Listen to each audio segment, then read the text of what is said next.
Assalamualaikum warahmatullahi wabarakatuh. Teman-teman sekalian, kalau kita bepergian dalam jarak yang sangat jauh, misalnya sudah mencapai 90 km ke atas, di antara kita ada yang melaksanakan sholat jamaah ataupun qashar. Sholat jamaah adalah menggabungkan antara dua sholat. Pasangannya zuhur dengan asar, maghrib dengan isya. Kalau dilaksanakan di pertama kali namanya jamak takdim. Zuhur dan asar dilaksanakan di sholat zuhur namanya jamak takdim. Kalau dilaksanakan di asar namanya jamak takhir. Begitu pula antara maghrib dan isya. Apabila dilaksanakan di waktu maghrib namanya adalah jamak takdim. Apabila dilaksanakan di waktu isya namanya adalah jamak takhir. Apabila kita bepergian dari rumah, kita sudah berangkat jam 11 siang, sedangkan zuhurnya misalnya adalah jam 12 siang. Di tengah-tengah perjalanan kita sudah memasuki waktu zuhur, sedangkan target yang akan kita capai sudah melampaui dari 90 km misalnya. Kita sudah diperkenankan untuk memulai sholat jamak walaupun jarak antara kita sholat dengan rumah kita belum terlampau jauh. Misalnya, ada orang berangkat dari Jakarta jam 11 siang, lalu sampai di Bekasi jam 12 siang sudah memasuki waktu zuhur.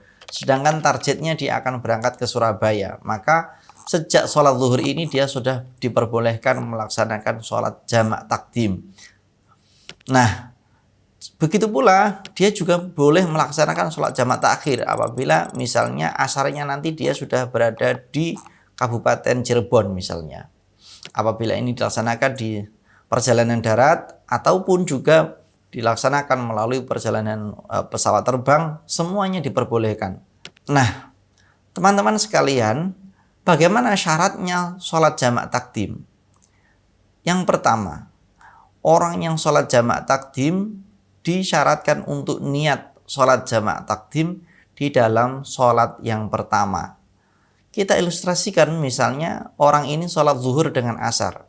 Maka di dalam sholat zuhur ini sudah disebutkan di dalam hatinya kalau dia akan melaksanakan sholat jamak takdim. Niatnya tidak perlu harus berada di dalam takbiratul ihram. Bisa di tengah-tengah sholat, bahkan pada saat tahiyat akhir yang penting belum salam, asalkan dia niat jamak takdim, hukumnya sudah sah dan diperbolehkan untuk jamak takdim. Syarat yang kedua, antara sholat yang pertama dengan yang sholat kedua, dalam hal ini misalnya antara zuhur dengan asar, tidak boleh ada jeda yang terlalu lama. Apabila ada orang ingin sholat jamak takdim setelah dia niat pada sholat yang pertama, dia harus sesegera untuk melaksanakan sholat yang kedua. Tidak boleh ada jeda yang lama, misalnya dengan ada ke toilet terlebih dahulu, dia kebelet ada masalah apa terlebih dahulu, itu bisa memutus jamak takdimnya. Kalau terpaksa ada pemisah, maka sholat asar harus dilaksanakan nanti ketika masuk waktu asar. Syarat berikutnya adalah sholatnya harus urut. Dilaksanakan zuhur terlebih dahulu, baru kemudian sholat asar. Tidak boleh dibalik. Berikutnya, yang dijamak adalah sholat yang dengan sesuai pasangannya. Zuhur pasangannya dengan asar, maghrib dengan isya. Tidak boleh ada orang jamak takdim antara asar dengan maghrib maupun isya dengan subuh, subuh dengan zuhur. Masing-masing ada pasangan yang harus diikuti. Itu adalah sebagian dari syarat jamak takdim.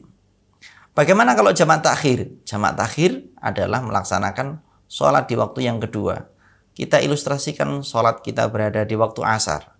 Syarat yang pertama, seseorang harus niat jamak takhir di dalam waktu yang pertama.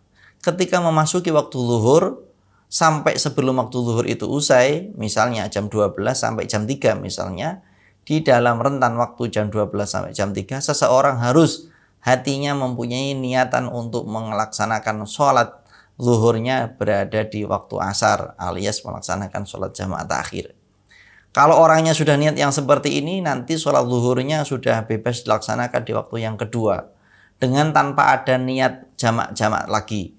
Dia hanya perlu melaksanakan sholat begitu saja.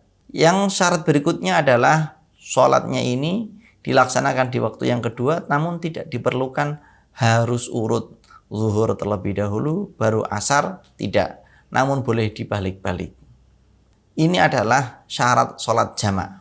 Bagaimana dengan qashar? Qashar adalah meringkas sholat yang 4 rakaat menjadi 2 rakaat. Tidak berlaku bagi sholat maghrib yang jumlahnya 3 rakaat, ataupun sholat subuh yang semula sudah 2 rakaat kemudian diringkas menjadi 1 rakaat. Qashar ini hanya berlaku bagi sholat zuhur, asar, sama isya. Sholat qashar ini boleh digabung dengan jamak sekalian, ataupun dia berdiri sendiri. Misalnya, ada orang sholat zuhur, dia qashar 2 rakaat, selesai. Nanti di satu tempat, dia sholat asar, qashar lagi 2 rakaat, boleh. Ataupun dia digabung dengan jamak. Dia jamak sekaligus qashar. Zuhurnya 2, asarnya 2, dilaksanakan sekaligus 2 salam juga diperbolehkan. Ataupun orang tidak melaksanakan qashar, hanya melaksanakan jamak. Sholat zuhur dan asar digabung menjadi 1, namun masing-masing 4 rakaat. Ini juga diperbolehkan. Yang penting adalah menata niatnya tadi, jangan sampai kelewatan dan sampai ada jeda jika pelaksanaannya berada di jamak takdim. Demikian, semoga bermanfaat. Assalamualaikum warahmatullahi wabarakatuh.